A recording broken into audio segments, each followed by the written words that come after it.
Hey girl, hey, welcome back to my channel. It's your girl Misha. Thank you guys for joining me yet again for another review. If this is your first time to my channel, then welcome. I give lighthearted reviews with a little bit of laughter and a whole lot of fun.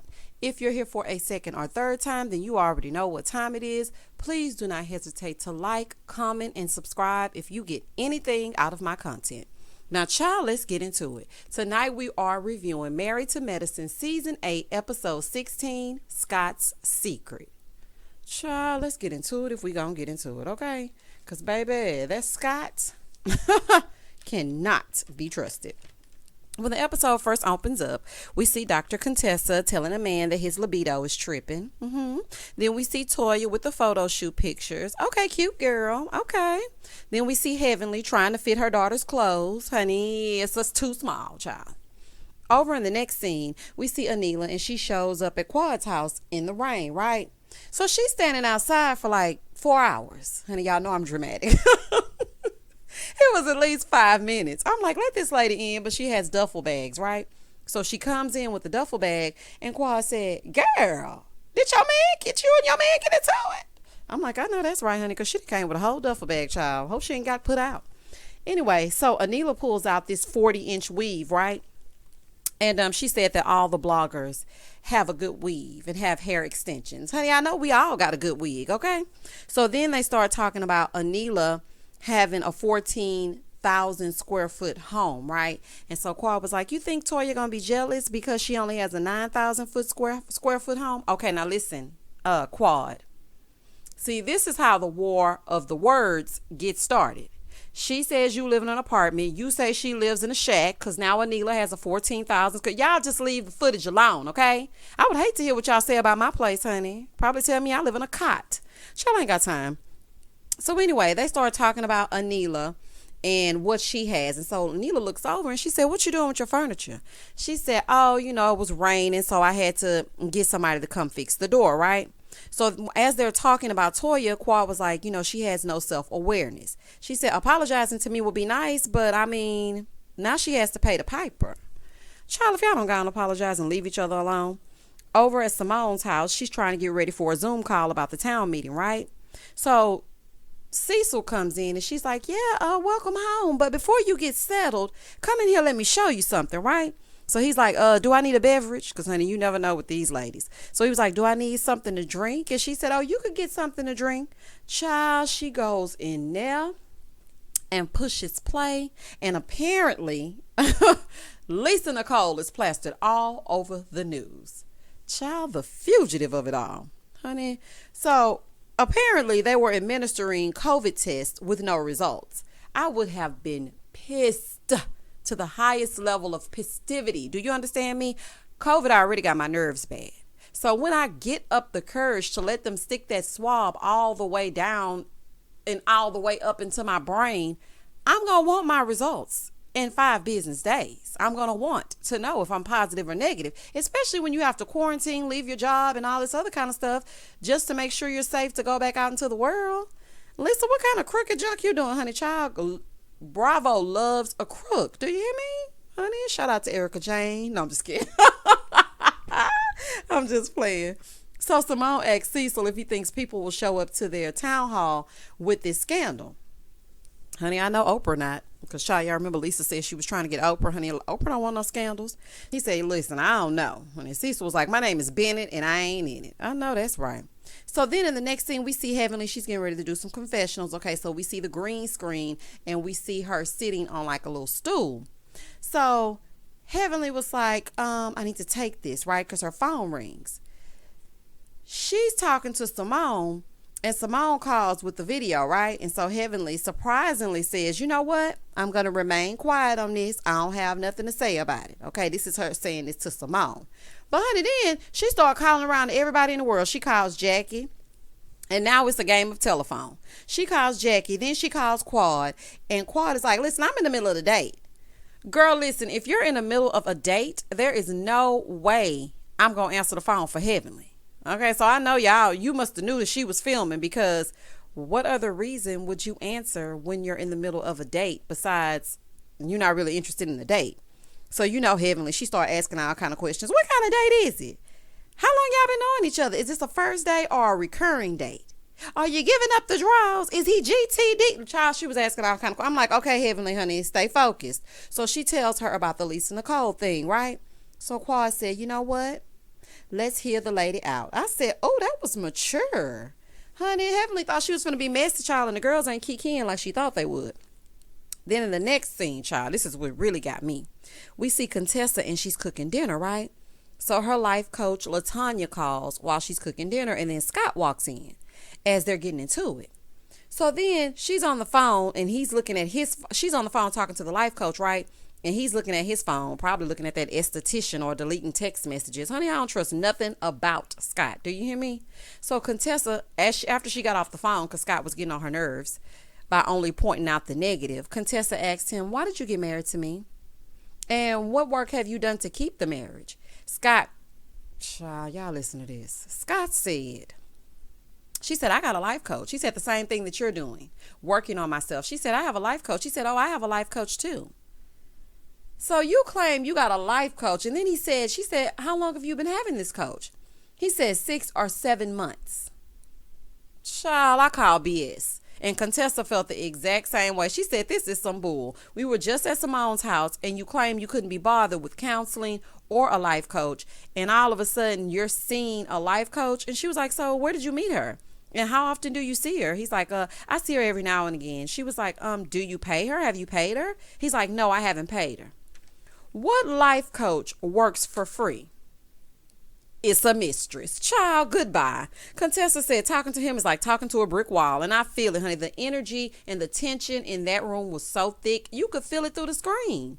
Scott acts like he does not want to be bothered with his wife. It's really hard to watch because knowing how they came on the scene and how they are now, I mean, I just don't know, honey. I know it's for better or for worse. But see, me, I'm the type of person to shut all the way down and then I just stop trying. If you don't care, then I don't care. That's kind of my attitude. And I know that's the wrong way to be, honey, and I'm working on me. But at the same time, I mean, he's just outright dismissive. So anyway, he's like, I'm not that bad. She was like, yes, we're disconnected and I'm trying to get connected. And so then she starts crying. Scott gets upset and angry and decides he's no longer going to be talking about it or filming, and he leaves. Typical Scott, honey. He's a runner. He's a track star. Goodbye. It's the day of the virtual town hall meeting, okay? And they're preparing because of the pandemic. Okay, so because of the pandemic, it has to be virtual. So Simone said after the meeting, she told Lisa, she said, listen, just address it with the ladies after the meeting because you know they're going to want to know about it, right? So Simone was saying that she hopes the feds don't interrupt the town hall meeting. I was like, girl, them federal agents watching that town hall meeting, honey. Y'all trying to get people to vote and Lisa Nicole getting locked up in the middle of it, y'all will go viral, okay? That's for sure.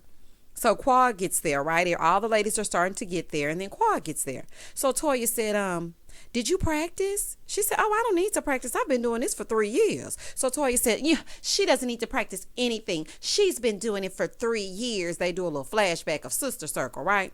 So Toya said maybe if she was practicing more, she would be still employed. Toya, honey, newsflash, she wasn't fired. The show was canceled. Honey, you tried it. Girl, talking about if she practiced more, then maybe she wouldn't have gotten fired and she would have another job. Girl, goodbye. So it's the day of the virtual town hall meeting and everything is underway.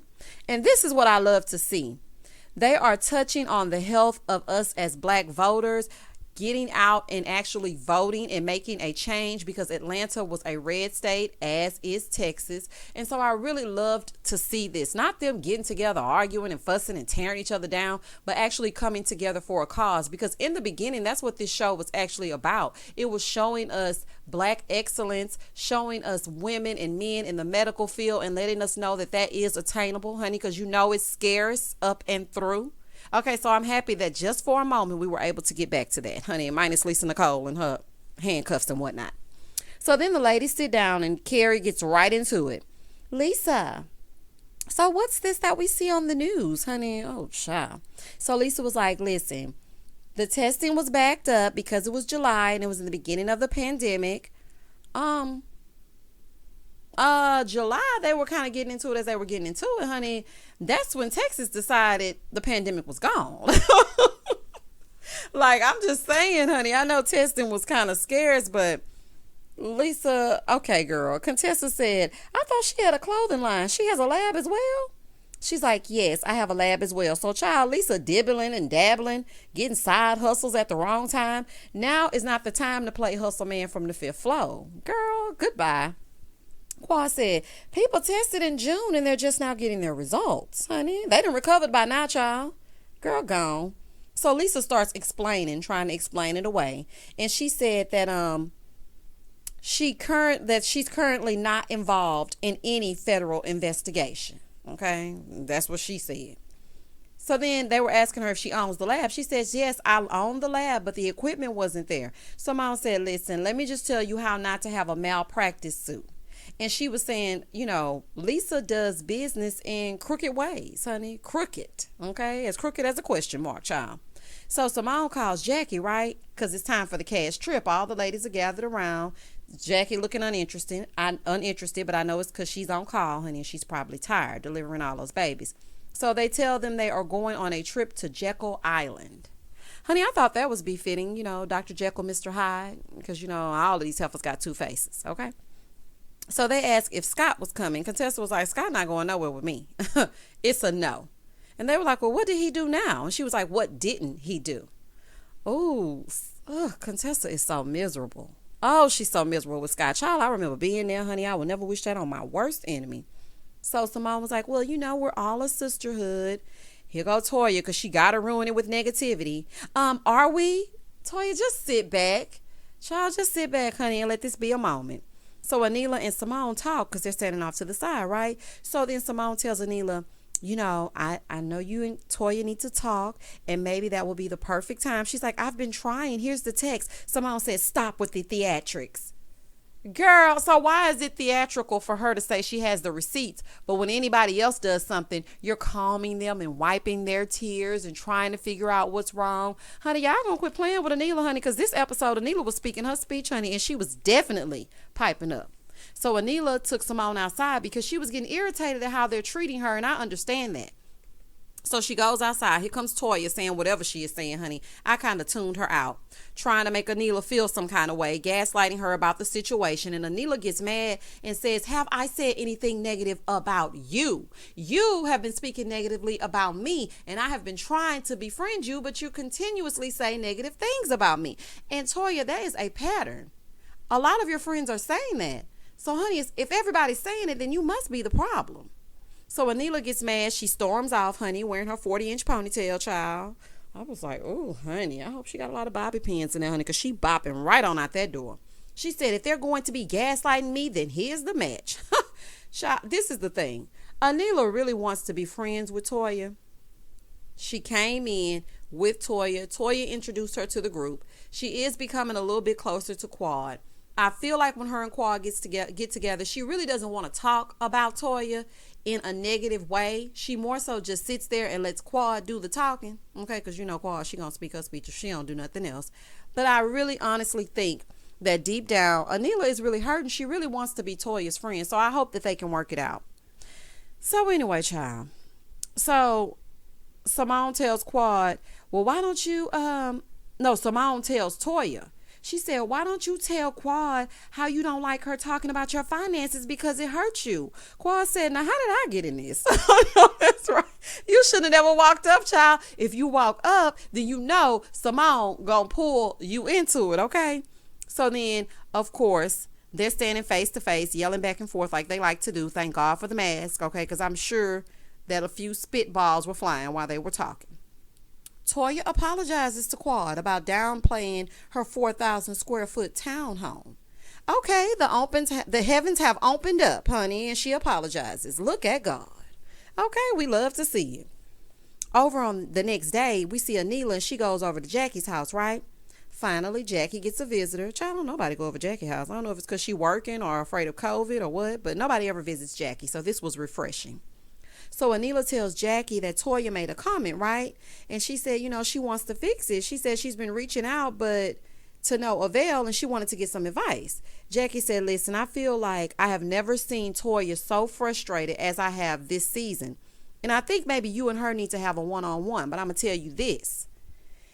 If the feeling is not mutual, then just let it go, because friends are for a reason or a season, okay, or a lifetime. So maybe this was just your friendship for a season. And I know Anila hates to hear it, honey, but sometimes you just got to let people go. I'm all for, cutting ties if things just no longer serve me. I'm all about that, honey. I will let you go in a minute, child. It is no hesitation on my end.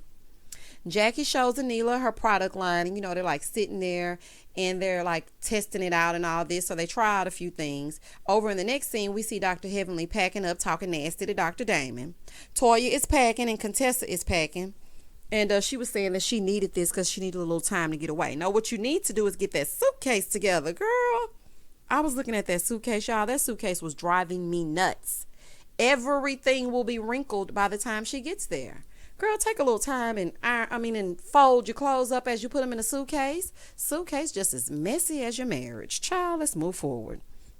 We see Dr. Simone and Jackie, and they're talking on the phone about the itinerary and what to pack. And they talk a little bit. Girl, did you get this? And what am I supposed to pack? I haven't packed yet. And scene.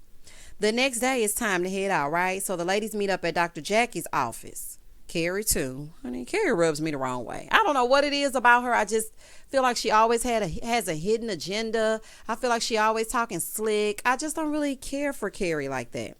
Lisa shows up with this big RV. Now, mind you, when she showed up with the RV and she was driving it, I was thinking, child, Lisa driving buses now. Child, Lisa got 15 different side hustles. She owns a lab. She ain't putting them COVID tests together right. She's driving RVs now. She's a chauffeur, honey. She's a jack of all trades, honey. You better be a Renaissance woman, Lisa Nicole Cloud. But as she was driving up, I was honestly thinking, oh, that's nice. They rented an RV to go ahead and go on their little road trip, right? But y'all, listen to this. So they get on the road and they stop to get heavenly. So Dr. Simone said, it was just playing on the RV, and she was playing around and asking Toya, what would you do if somebody came in and they had a foul odor and an itch?